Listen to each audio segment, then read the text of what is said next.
Сабантуй шагает по стране. Сегодня народные гуляния развернулись на сельских майданах. С этим народным праздником татарстанцев поздравил Рустам Минниханов. На протяжении многих веков Сабантуй был и остается для нас одним из самых долгожданных событий. Где бы ни проживали татары, широкий майдан Сабантуя дает прекрасную возможность ощутить свою причастность к родной культуре, насладиться звучанием татарского языка, проявить свои самые лучшие качества. Отрадно, что сегодня Сабантуй – место встречи представителей разных национальностей и вероисповеданий. Позже этот замечательный праздник сполна дарит нас прекрасным настроением, бодростью и оптимизмом. Доброго здоровья, счастья и благополучия вам и вашим близким, говорится в поздравлении президента.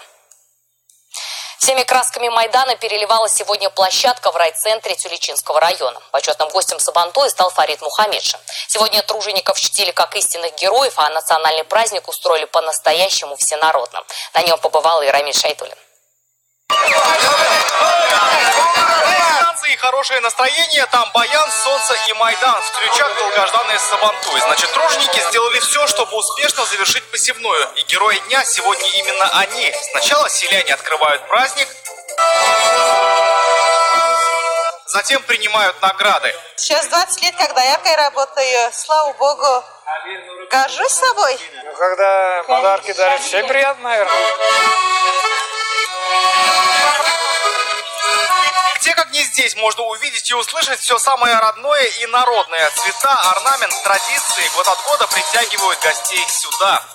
Чтобы повстречаться с родственниками, повстречаться с друзьями, послушать родную музыку, родную речь.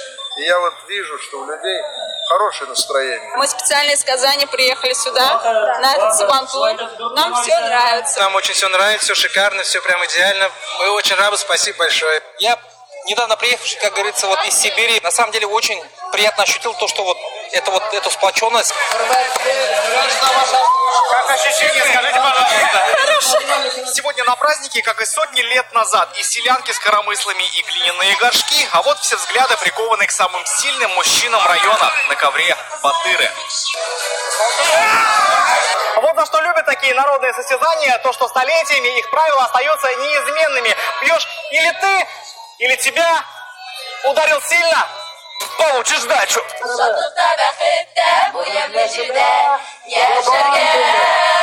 Все это время на Майдане не стихает музыка. Играть и петь – задача музыкантов. Дети взрослые участвуют в разных соревнованиях, но мы как-то дарим свои песни.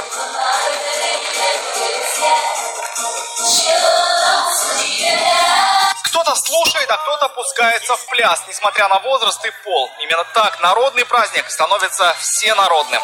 Рамиль Шайтулин, Рамзиль Гарипов, ТНВ, Тюличинский район. В Тюличи сегодня съехались и известные татарстанские блогеры. Они предложили Фариду Мухамедшину усилить роль интернета и соцсетей в стратегии развития татарского народа.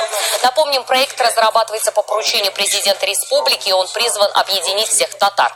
У блогеров, освещающих преимущественно жизнь и культуру татар, есть миллионная аудитория. И именно интернет, считают они, это самый эффективный инструмент. Потому что молодежь сидит в интернете, потому что это за ним будущее, потому что дети уже растут, пятилетние уже говорят, мы хотим стать блогерами. Из-за этого я считаю, что интернет в стратегии должна занять один из главных мест.